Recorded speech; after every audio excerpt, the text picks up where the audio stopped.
guard out, but just in time, your old companions interrupt the ritual and shoot the High Priest in the back of the head with a crossbow, and you make your escape back to Britannia. Once you get there, Lord British tells you that demons are pouring out of the underworld and have captured all the shrines of virtue, and are tearing the land apart, searching for something or someone. He tasks you with killing the Hellspawn and freeing the shrine. But you can tell there's something more at stake, since the ritual book the demon was holding has you on the cover, and you're fairly sure it's not fan fiction. See, they're not evil, they're just desperate. Their homeland's dying, falling apart ever since some self-righteous circus dweller with a huge cross on his chest kicked the door into their most holy temple, killed everything in sight, and stole their most righteous holy book, the Codex of Infinite Wisdom. Oh, right. Yeah. Sorry. This cult used to be so simple, you know? Being the Avatar, be a nice guy, champion of the downtrodden, slayer of evil. But now you've brought doom to an innocent race of people whose only salvation is a holy war to reclaim their most holy artifact, which, let's face it, you flat out stole from them. Bottom line, this is your fault, even though I personally blame Lord British, you know? I mean, hey, he told me to do this shit, it wasn't my idea, and Lord British sure as hell ain't giving the Codex back now, being the racist prick he is. There may not be a way to save this situation, and the only way to appease the gargoyles is to give yourself up for the crimes you've committed, to die for the sins of your race. This is such a complex narrative with so many parallels to history and current events, it's almost beautiful. Too bad the game itself is so poorly designed. There's just too much fucking around with the inventory, too much clicking around, having to manage 5 inventories, one for every character, digging through all the bags and the bags within bags, looking through stacks of food and potions and identical keys, hundreds of fucking identical keys, and pieces of armor and weapons. There's so much stuff that's so small it's hard to tell what the hell it's supposed to be. What is that? That blue thing is a flask of oil? Like, why do I have a rubber ducky? I'm serious, when the fuck did I get a rubber ducky? Like, and the other blue bottle is ale? What does ale and Britannia come in blue aluminum bottles now? What's this? What the fuck is it? A mug? Why does he have a mug? Why would I ever need that? And what's that? Go ahead, take a guess as to what this fucking thing is. I thought it was beef jerky, but no, it's a torch. Obviously, right? See, I see this, I think torch. And what's this? Pencil? No, it's crossbow. When you kill monsters and search through their stuff, it all ends up in a huge stack, so that if you want something on the bottom of the stack, you have to take all the crap on top first. So if I want the 6 torches here, I first have to get the ale, 6 loaves of bread, 8 portions of meat, a red potion, a bag, 5 lockpicks, a wooden shield, leather boots, and a chain cloth. What if I don't want to carry all that extra shit around? I have to pick it all up and throw it back down on the ground again. Simple coding issues like opening a chest and finding a spear, spear.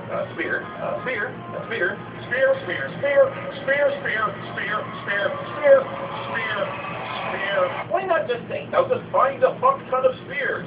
I mean, it counts the gold coins. It doesn't list every gold coin individually. What if I wanted a throwing axe here? I need to pick up a spear. God damn it, who carries this many spears anyway? And I hate the music. Yeah, I know I said I liked it before, but here it's just hours and hours of the same repetitive MIDI-tune. And most of the time the music doesn't even match what's happening in the game at all. Like when I'm trying to retake this shrine from the bloodthirsty gargoyles, and for some reason I still got Hail Britannia screaming through the speakers. The music changes immediately on unpredictable cues, going from one song to the next so fast I get auditory whiplash.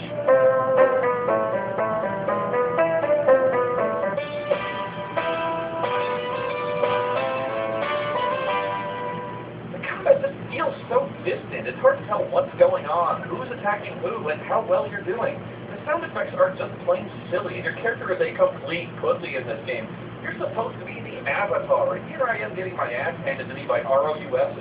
I mean, it says giant rats, but I can barely see them on this tiny-ass screen.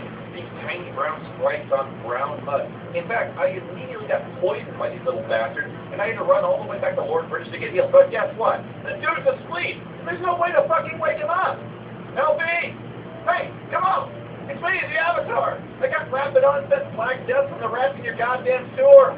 I'm dying, you fool! Don't you care? Don't you even care? What is with this guy? Douchebag could sleep through a nuclear bomb! Well, he won't wake up till morning, so I had no choice. I just had to wander off and eventually die horribly of disease sitting on Lord British's freaking throne. Maybe when he wakes up, he'll notice I filled his fucking chair with my own evacuated bowels when I finally died a horrible, clenching, oozing death of the fucking Motama virus. Shithead. I seriously got fed up with the size of the screen. I can't see anything half the time in this game. The overhead view takes up less than half the screen, which is the way it's always been, I know, but now you have to contend with the fog of darkness, which is what really annoys me about this game more than anything. Now I can barely see 10 feet in any direction without a torch or a light bulb. And no, I'm not complaining that it's dark at night. I'm not an idiot, but I can't even see in what shitty, well-lit areas of Lord British's castle. Throw me a ball. I don't know, the ending just seems way too convenient for me. You discover that the Codex really comes from outer space, or some weird astral plane called the Vortex. It's just floating around out there, and I have no idea why it's there, or who made it, or how anyone knew to look for a magic book floating in the Vortex. It just sounds dumb, made up. Did God write it? Lord Xenu? You can't just make this shit up, you know. Well, you finally appease both people by getting a magic thing called the Vortex Cube, which just exists because, shut up, it does. He loads the Vortex Cube with the Stones of Virtue, and then beams the Codex back into space. And then you make magic lenses that the kings of both races have to put together to see in the Vortex to read the Codex. I don't know, it's stupid. I have a real problem with this for some reason. This is too neat and tidy. Lord British is still a racist prick who was unwilling to compromise, and the gargoyles never even attempted diplomacy, skipping straight to the jihad and murder. You're forcing them to cooperate, solving none of the underlying racial tensions or ideological differences. It's just coercion. And oh yeah, the gargoyles learned a completely different set of virtues from the Codex than you did. Control, passion, and diligence. And what chapter of the book was that? Did I never finish reading the fucking thing? Is it in the index somewhere? Hey kids, guess what time it is? Ah! Not a fan of you, Sid. You think it's late? Well, why not try a new game? I call it the game. Oh, original. And you just lost. What is this? Like some game on the internet where you just like, it's not on the web, and you just lost again. Ow! It's a game of words, Spoon. Hear me well. No, I think this game sucks way worse than Ultimate Sim.